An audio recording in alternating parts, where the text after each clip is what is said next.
Thank you, Mr. President, and not just the normal thank you, Mr. President. Thank you, Mr. President, for bringing this bill to the floor. Members, this is about youth mental health. The bill itself is fairly simple, but as you all know, simple things can often be complex to move. This one had some speed bumps along the way, including recently. And Governor, when I talked to you yesterday about bringing this bill up, I brought my green card, and you said, I don't need to see the green card.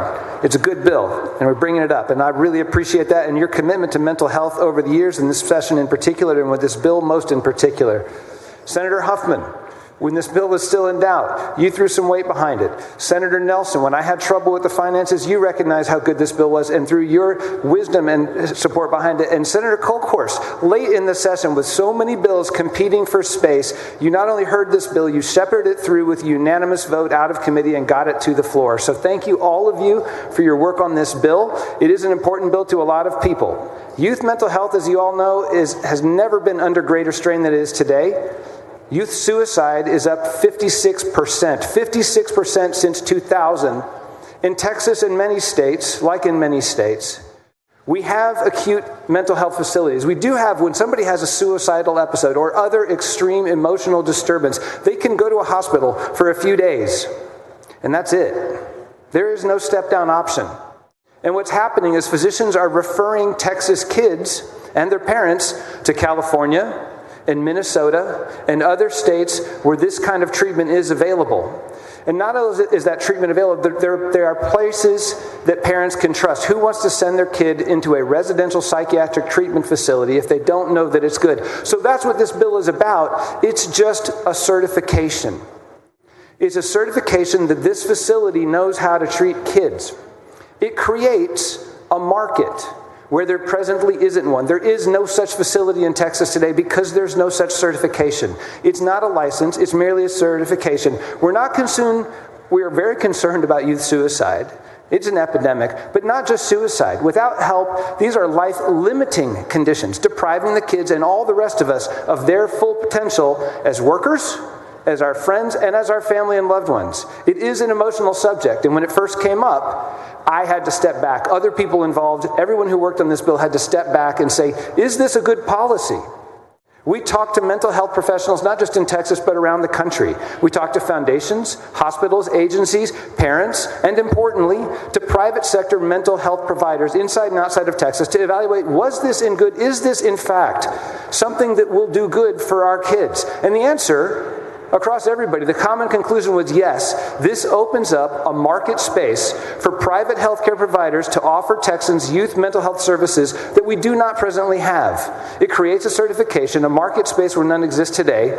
It creates standards involving families, customized plans for individual kids, and a place where parents can send their children to get better. Now, does it cost money? There was a little bit of a fiscal note at first, but we've worked hard and we have an amendment coming through here. And I just want to thank in advance the Legislative Budget Board and the Health and Human Services Commission for working together and with me late in this session when they're under so much pressure to figure all of this out. And they not only got us to the number that is real, about $1.7 million, a very small fiscal note considering the gravity and the enormous benefit that we're talking about here. They also gave language to make sure that this program functions exactly as it should, within the guardrails and achieving what it needs to.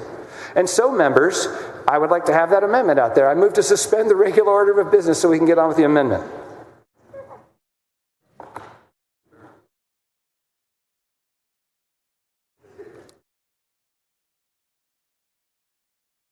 Members, are there any objections? Hearing none, rules are suspended.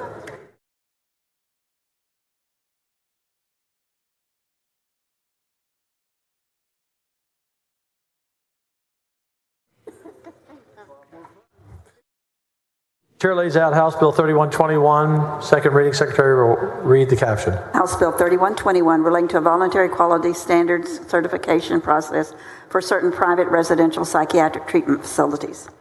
Following amendments, Secretary will read the amendment. Floor amendment number 1 by Johnson. Do you recognize?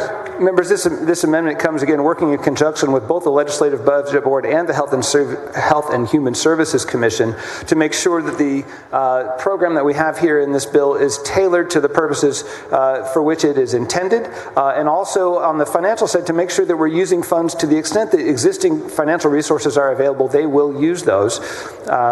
Members, I move adoption. Any objection? Hearing none, the amendment is adopted. Following amendment, Secretary, read the amendment.